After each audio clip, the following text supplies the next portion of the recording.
ప్రజా TV Telugu news. 2 days ముందు మన ఆర్లగడ్డ ఎమ్మెల్యే అఖిలప్రియ గారు ఆర్లగడ్డకు రావడం జరిగింది. చాలా రోజుల తర్వాత వచ్చి రాగానే రైతులకి నీళ్లు అందట్లేదు, కేసీ కింద నీళ్లు రావట్లేదు, వైసీపీ నాయకులు ఏమైనా గాడిదలు కాస్తున్నారని మాట్లాడతారు. నాకు చిన్న డౌట్, ఆమెకి ఏమైనా చిన్న మెదడు ఏమైనా చితికిపోయిందా? ఏమన్నా కొంచెం అధికారంలో ఉండేది ఎవరు? ఏం మాట్లాడితే నాకేమైనా పిచ్చి పట్టిందా? నువ్వు ఎమ్మెల్యే అయ్యి ఉండి ఒక పక్క నువ్వే చెప్తున్నావు నీళ్లు రావట్లేదంటే ఎవరు తిరిగి పనికిరామంలోకి లెక్క? నువ్వే కదా చేయాల్సింది. లక్షల జీతాలు దొబ్బుతున్నారు, మళ్ళీ గాడిదలు గాడాక నువ్వా గాడిదలు కాసేది మేమా? మాకు అర్థం కావట్లా.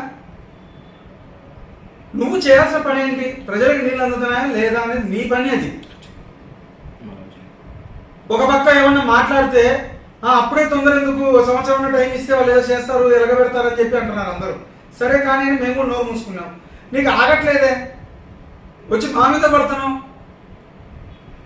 వస్తారు ప్రెస్ మీట్లు పెడతాం. అంటే ఇంకా వైసీపీ నాయకులు అంటే ఇప్పుడు ప్రెస్ మీట్ల ద్వారా ప్రజల మాటలు మేము వినిపించడం తప్ప ప్రతి ఒక్క దానికి నీ ఎంటబడి ఏదో ఒకటి గీకుతూ ఉండాలన్నా మేమేమన్నా? ఈరోజు కూడా నీళ్ళు వచ్చినాయని సంబరపడతాం. నీళ్ళు ఏడొచ్చినాయి తల్లి, నీ కంటికి నీళ్ళు ఏడ కనపడుతున్నాయి మాకు అర్థం కావట్లేదు. అడుగు నీళ్లు లేవు. ఒక పక్క సిరివెల్లలో రైతులు చూడుకో ఆత్మహత్యలు చేశారని అంటున్నారు. రోజు చూడండి ఎంతమంది రైతులు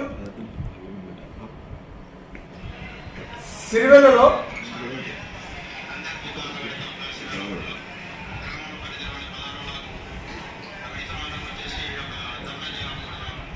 పదహారో లాక్లో అందరు రైతులు ధర్నా చేయడానికి ఈరోజు సిరివెల్ల, గోవిందపల్లె ఈ రైతులందరూ కూడా సస్తామని చెప్పి ఈరోజు చెప్పే పరిస్థితికి వచ్చినారు.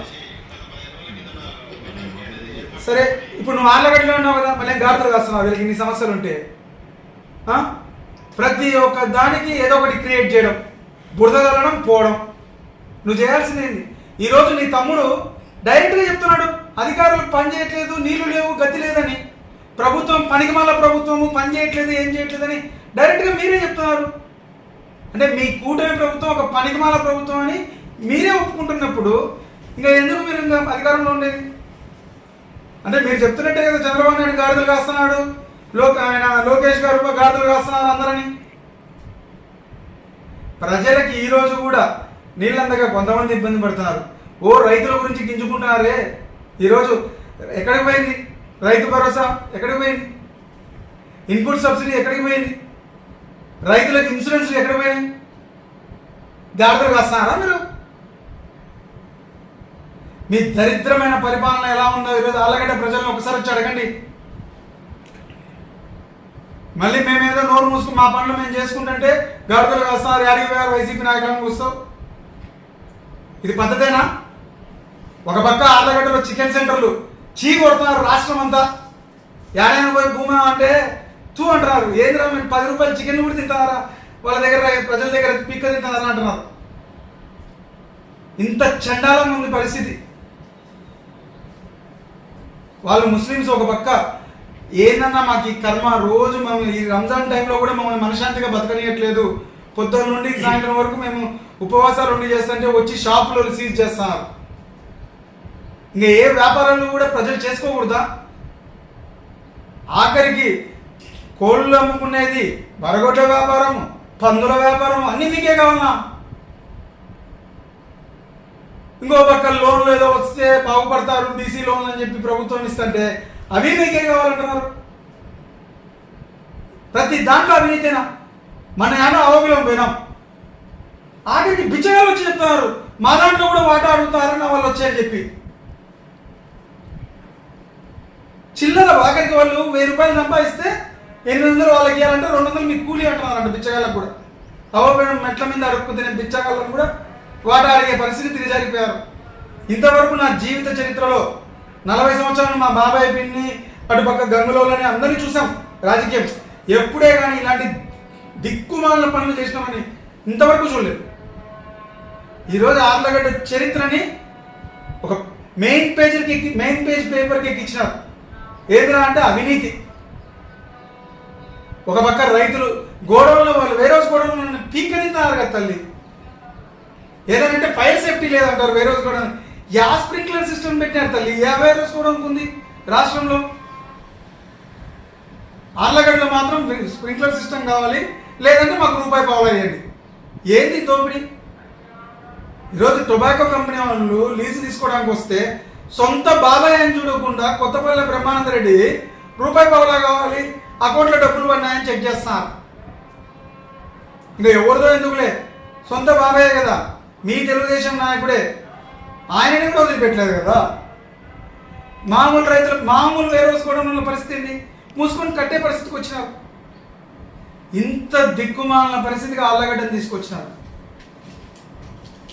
ఇంకా ఒక పక్క ఇవన్నీ ఒక ఎత్తు అయితే అసలు నాకు అర్థం కావట్లే, అవినీతికి పరాకాష్టే నువ్వు. ఈరోజు ఆళ్ళగడ్డలో ఎంతమంది ప్రజలు ఇబ్బంది పడతారో, ఒక పక్క నువ్వు లేఅవుట్ వేసి అమ్మిన లేఅవుట్ దెబ్బకి ఎంతమంది ఇబ్బంది పడతారు. అంటే అసెంబ్లీలో టైం దొరికితే ఆళ్ళగడ్డ ప్రజల గురించి మాట్లాడమంటే ఆ శిల్పా లేఅవుట్ ఎప్పుడో ఆయన అమ్మేసి దొబ్బేశాడు. ఇక ఆయన లేడు ఇప్పుడు. శిల్పా చక్రపాణి రెడ్డికి 10 రూపాయలు లేదు దాంట్లో. ప్రజలు కొనుక్కున్నారా, మా సామాన్య ప్రజలు ఏడుస్తున్నారు పక్క వచ్చి. మీరేమో వాడి రిజిస్ట్రేషన్లు మాకు చెప్పకుండా రిజిస్ట్రేషన్లు చేయకూడదంట. ఇదేంటి ఇది? వాళ్ళు చట్టపరంగా కొనుక్కున్నారు. కేసీ కెనాల్ లేఅవుట్ మార్చి వేసినారు. ఆయన పొలంలో పోయే లేఅవుట్ పక్కకి లేఅవుట్ ఆయన వేసుకున్నారు, వేసి ఇచ్చినారు. ఇంకా ప్రజల మీద కూడా ఎందుకు చేస్తున్నారు? సరే, శిల్పా లేఅవుట్ గురించి ఈ రోజు మాట్లాడుతున్నావే, గత 5 సంవత్సరాల్లో ఆయన లేఅవుట్ వేసి అమ్మేటప్పుడు ఎందుకు మాట్లాడలేదు?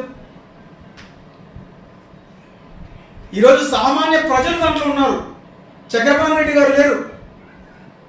సామాన్య ప్రజలు ఇబ్బంది పడుతున్నారు. రూపాయి కూడబెట్టుకొని కొనుక్కున్నారు దాంట్లో. దాని మీద పడుతున్నాం. ఏమన్నా అన్ని ఉపయోగం ఉందా? ఏం మన పొలాల్లో మార్చలేదమ్మా కేసీ కెనాల్ లైనింగ్లు? నీ మన ఘాట్లోనే మధ్యలో పోతుంటే తీసి లాస్ట్కి వేసి మనమే చేసినాం కదా. ఓ గింజుకుంటున్నా వాడు ఒక్కడే చేసినాడు, ఇంకెవరు చేయలేదు అన్నట్టు. ప్రతి పొలాల్లో జరుగుతున్నాయి అవి. పక్కన కాలం మార్చుకుంటారు వాళ్ళకి కన్వీనియంట్ని బట్టి. ముందు నీ అరాచకాలు ఆపి చెత్త చెదర అడక్కదిన ఇవన్నీ ఏంటివి? 10 రూపాయల చికెన్లు ఇవన్నీ మానుకోండి. ఆ ఏఎన్ఆర్ చికెన్ సెంటర్ వాళ్ళు లబో దిబో అని ముస్లిమ్స్ అంతా మొత్తుకుంటున్నారు. అవి మానండి. మమ్మల్ని గాడిదలు కాస్తారా అడగడం కాదు. ఇప్పుడు పోయి పని చేయండి. ఎవరు తెలియదు మిమ్మల్ని. సిరివెల్లలో గోవిందపల్లిలో నీళ్లు కావాలని లబో దిబో అని నడుస్తున్నారు రైతులు. చేతనైతే మంచి చేయండి. అమ్మఒడి నాల మహిళలను మోసం చేసినారు. మీ ప్రభుత్వం కేవలం ఓట్ల కోసం మోసం చేసి ఈరోజు ఓట్లు ఎక్కించుకుంటారు ప్రజల దగ్గర. ఒక్క పనన్నా చేసినారా? ఇప్పటికైనా ఈ చిల్లర పంచాయతీలు రెచ్చగొట్టే మాటలు మానుకోండి. ప్రజలకు సేవ చేయి. మీ దందాలు ఆపండి.